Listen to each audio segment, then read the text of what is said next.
Hello दोस्तों, Netflix पर मैंने अभी अभी यू यू हकुशो नाम का एक नया जैपनीज शो देखकर कंप्लीट किया है। टोटल 5 एपिसोड हैं। सीजन 1 को कंक्लूड कर दिया गया है, कहानी को अधूरा नहीं छोड़ा गया है। एंड ये शो हिंदी में भी अवेलेबल है।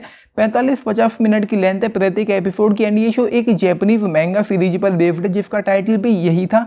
And let me tell you दोस्तों, मैं इस शो के लिए बहुत ज़्यादा एक्साइटेड था। एंड उस एक्साइटमेंट पर ये कहीं ना कहीं खरा उतरता। अब ये मतलब इस शो का जो एक्शन है वो कमाल का है और जो विजुअल्स हैं वो भी काफ़ी अच्छे हैं। लेकिन एक्शन जो इस शो का है वो यार मतलब कमाल का है। इस शो को देखकर एक्शन के लिहाज से तो मज़ा ही आ जाता है। बाकी कहानी है जो वो भी कहीं ना कहीं इंटरेस्टिंग है, कुछ देखने को अच्छा लगा। लेकिन एक कमी है इस शो में। एंड भाई वो कमी ये है कि इस शो में किसी भी तरह की कोई एक्साइटमेंट नहीं है, कोई इंटेंसिटी नहीं है, कोई थ्रिल नहीं है, कोई टेंशन नहीं है। एंड यहाँ पर जो भी फाइट सीक्वेंसेस हैं वहाँ पर हमको हीरो या विलेन के बीच में कौन जीतेगा उसको लेकर कोई थ्रिल फील नहीं होता, कोई डर नहीं लगता कि इसको जीतना चाहिए या उसको हारना चाहिए। या फिर एक सीन था अंत में जब कोई लगभग मर गया, ऐसा हमको लगा कि अब ये मर गया, तो वहाँ पर भी मुझ पे ज़रा भी फर्क नहीं पड़ा कि भाई ये मर गया है तो मर गया, अब मुझे बुरा लग रहा हो या अच्छा लग रहा हो, कुछ भी नहीं। बस शो चलता जा रहा है, कहीं ना कहीं इंटरेस्टिंग है। अब यहाँ पर पोटेंशियल है कि इसको बीच में नहीं छोड़ पाओगे। अगर आपने शुरू किया है तो इतना पोटेंशियल है कि बीच में नहीं छोड़ पाओगे। एंड कहानी कुछ यूँ है कि एक लड़का जिसका नाम मुझे देखना पड़ेगा, यूफुको ओरामेशी, अजीबोगरीब नाम है इन लोगों की। नाम को लेकर मुझे बहुत ज़्यादा यहाँ पर कन्फ्यूजन हो रही थी। तो यूफुके ओरामेशी नाम का एक लड़का है, हाई स्कूल का, जो थोड़ा झगड़ालू किस्म का है।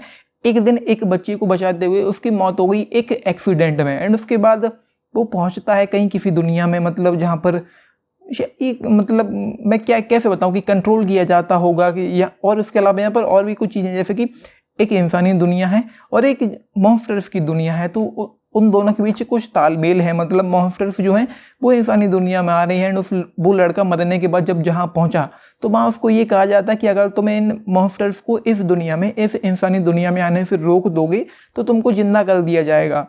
तो इसके बाद वो जिंदा हो जाता है। एंड उसके बाद वो उनको रोकने की कोशिश में लगा रहता है। एंड कुछ यहाँ पर विलन्स हैं जिनको पहले विलन के तौर पर हमको बताया गया था कि ये विलन है, लेकिन फिर वो अंत में कुछ और ही निकलते हैं। तो ये चलता रहता है इस शो में। बाकी उस दौरान जो एक्शन है वो काफ़ी ज़्यादा अच्छा है। एंड जो राइटिंग है वो कहीं ना कहीं इंटरेस्टिंग है, कहीं ना कहीं अच्छी है। और जो स्क्रीन प्ले है वो भी कहीं ना कहीं एंगेजिंग। लेकिन प्रॉब्लम यही है कि शो मुझे स्लो पेसिंग फील हुआ। एंड यहाँ पर ट्रीटमेंट के नाम पर कुछ भी नहीं था।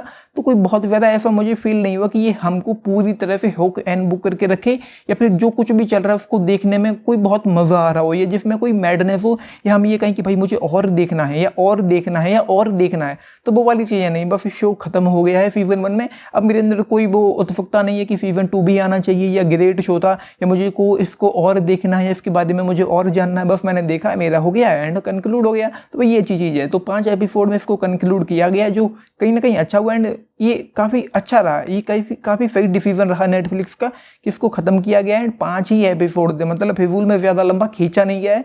एंड ये जो 5 एपिसोड ये ज़्यादा लेंथी फील नहीं होते, लेकिन हाँ भाई थोड़ा स्लो पेसिंग लगता है। यहाँ पर जो जिस तरीके से कहानी बढ़ रही है धीरे धीरे, वो भी कहीं ना कहीं चलो ठीक है, निपट गया, खत्म हो गया एंड मेरा हो गया।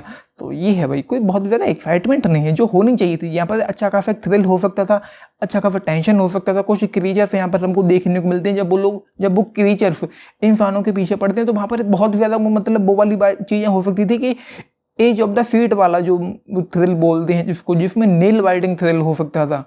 वो वाली बिल्कुल भी थ्रिल नहीं है। वो पूरे शो में बिल्कुल भी एक्साइटमेंट नहीं, बिल्कुल भी थ्रिल नहीं, बिल्कुल भी टेंशन नहीं। एंड लगभग फर्स्ट एपिसोड आधा निकल गया तब जाके ये शो बिल्डअप हो पाया। तब हमको पता चला कि एक्चुअली यहाँ पर हमको क्या देखने को मिलने वाला है। तो ये है भाई। मैं अगर अंत में ये कहूँ अपनी बात की, कहानी जो है, जो कॉन्सेप्ट है वो इंटरेस्टिंग है, लेकिन ये शो उतना अच्छा नहीं है जितना अच्छा आई गेस हो सकता था, क्योंकि ट्रीटमेंट की यहाँ पर कमी। बस ये जरूर है कि भाई फ्री बैठे हो, टीवी पर लगाओ, देख डालो। एंड मैं ये नहीं कहूँगा कि ख़राब है, लेकिन ठीक ठाक एक मुझे ओके टाइप, एक एवरेज शो लगा है। ओके इसको कहना चाहिए। तो ये है। बाकी वॉयलेंस यहाँ पर है, अच्छा खासा है। एंड बच्चों के साथ नहीं देखा जाना चाहिए। 16+ की कैटेगरी में इसको रखा गया है। मेरी तरफ से भाई 3 स्टार्स आउट ऑफ 5 इस शो के लिए। बाकी जैसा कि मैंने कहा, एक्शन जो था वो बेहतरीन था, मतलब कमाल का था। बाकी जो एक्टर्स हैं उनका भी काम कहीं ना कहीं अच्छा है, लेकिन कैरेक्टर्स में थोड़ी और डेप्थ हो सकती थी। जैसा कि मैंने कहा, किसी के भी मरने पर कोई फर्क नहीं पड़ता मेरे ऊपर।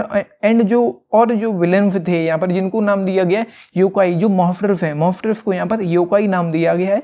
तो जो योकाई थे, जो विलेन थे, जो इंसानी रूप में थे, भाई उनको तो मतलब बहुत अच्छे से डेवलप तक नहीं किया गया, थोड़ा बहुत उनके बारे में बताया गया कि वो इंसान थे एंड क्या थे, तो उनको भी मतलब वो डेप्थ नहीं है, वो वाली फील नहीं आती इस शो में। सो ये है भाई, फिजूल में लंबा खींचने की जरूरत नहीं है रिव्यू को, तो मैं कहूँगा कि एक ट्राई दे दो। हाँ इंटरेस्टिंग है, आप शो शुरू करेंगे तो आप इन्वेस्ट हो जाओगे एंड आपको पोटेंशियल नजर आएगा, तो हो सकता है कि आप बीच में इसको छोड़ भी ना पाओ।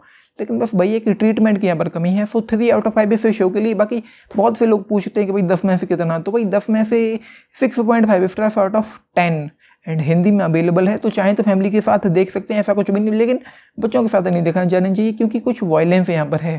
सो देखा है आपने, लिख के बताना आप लोगों का इस पर क्या टिक, एंड लाइक शेयर सब्सक्राइब भी करना चैनल को, वीडियो को। And this is Nitish, thank you.